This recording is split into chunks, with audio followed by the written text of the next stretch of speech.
go to Secretary General Atwoli.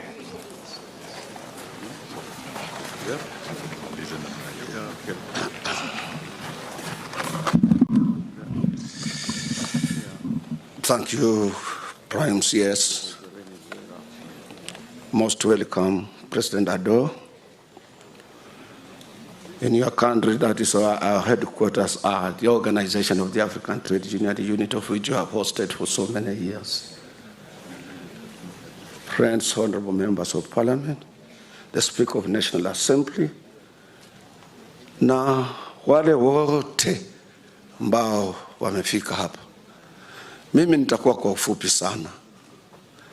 Na ninaongea kwa ajili siku kubwa ile sikupata nafasi ya kuongea. Na tangu tumpoteze baba imekuwa ni vigumu sana kwangu hata nikijaribu kuongea naona maneno haingii. Sababu yake ikiwa ni ya kwamba all his doctors, yeye ndio aliintroduce mimi to those doctors right away, from Dr. Lunya Oluoch, Dr. Musadi of Dubai, and other doctors, including Dr. Martin Wanyoike of Nairobi Hospital.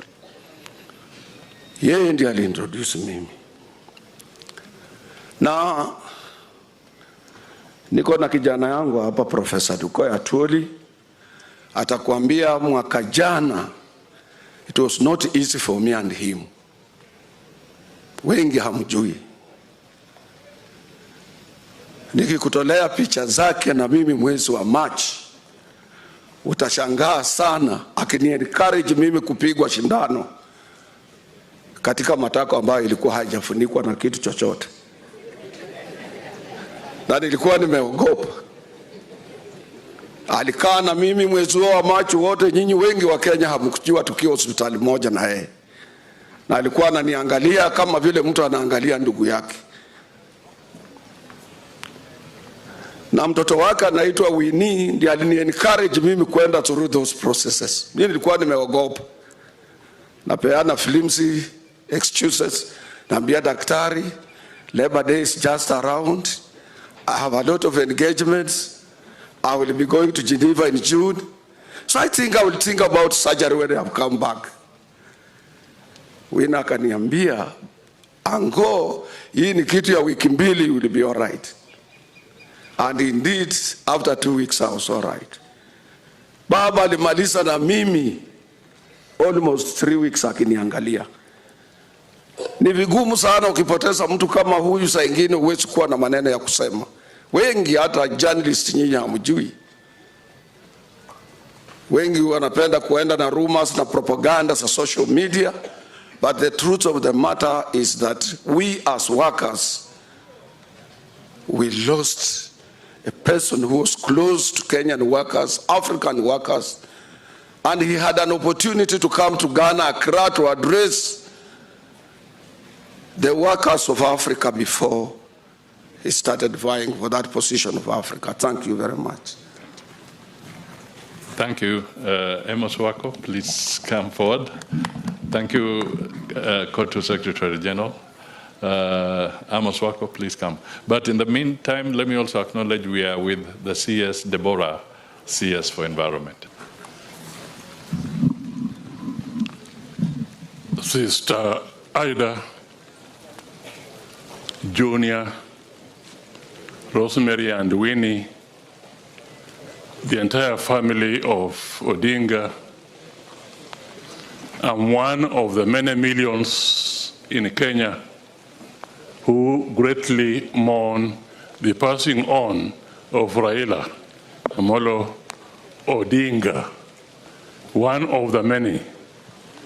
And if there were a few who doubted that, the way the country mourned him has never been witnessed in Kenya. We have a lot to say, but I can say this, just 2 points. One, when I was Attorney General of Kenya, I worked very closely with Raila Odinga. He fought for the Constitution. And when the time for negotiations came, he was on the forefront of those negotiations.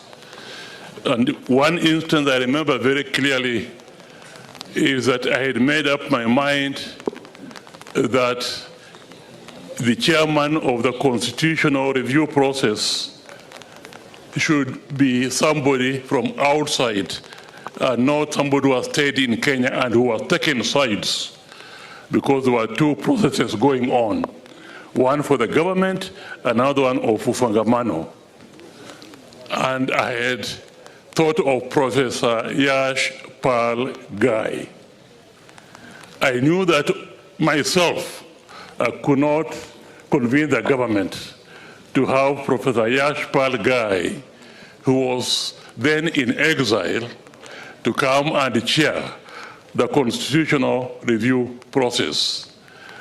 So I talked to Baba, and Baba also agreed with this idea. And both of us went to the then president, Daniel Toroitich Arap Moi. And because of him, really, Moi was convinced that Yash Pal Gai should be the chairman. I was then detailed to go to the United States of America, where Yash Pal Gai was, to convince him to come. And hence the process began, which led to the new constitution. So we shall be entirely grateful to him. Just one point about the constitution. The constitution would not have passed without the immense contribution of Raila Odinga. I can tell you that as a fact. And to enable it to pass, he compromised on who should be. Should we have a presidential system or should we have a parliamentary system? He was for parliamentary system. But he gave in on that one, and we now have a presidential system. My prayer is that when the constitutional review process begins, we should revisit this idea of a parliamentary system of government, which I believe can contribute greatly to the two great ills that we have here in our society, corruption and ethnicity. Baba, rest in peace. You made me. You appointed me to many things. We shall meet there. Thank you.